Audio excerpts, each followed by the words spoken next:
The immigrants who settled the town of Londonderry, New Hampshire, were descendants of a colony migrating from Scotland to Northern Ireland about 1612. A large number of these Scots-Irish settlers left their homes in the Bann Valley near Coleraine, Ireland, and arrived in Boston in 1718 to start a new life without religious wars and persecution.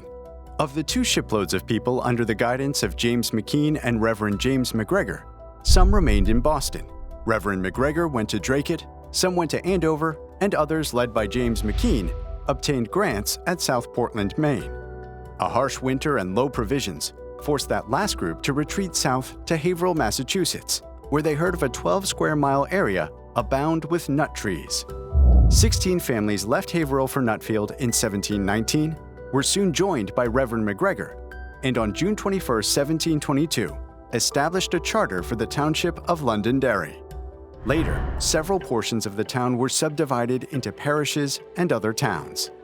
Nutfield was the first inland settlement in the Merrimack Valley and originally included what are now the city of Manchester and the towns of Hudson, Windham, Salem, and Derry.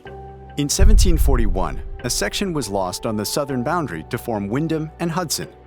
Derryfield, later named Manchester, was incorporated in 1751, and Derry became a separate town in 1828. Apple trees were brought to Londonderry by the first settlers, and by the early 1800s became the major crop of many local farms.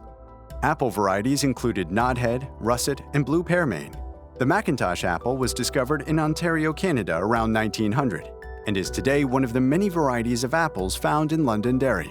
From 1912 to 1914, Macintosh apples were in great demand throughout New England, especially in the Merrimack Valley.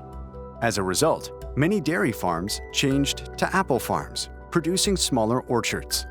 Apples were sold locally to a large extent until the 1920s and 1930s. By 1976, Londonderry apples were being shipped throughout the United States, Canada, the British Isles, Brazil, and Venezuela.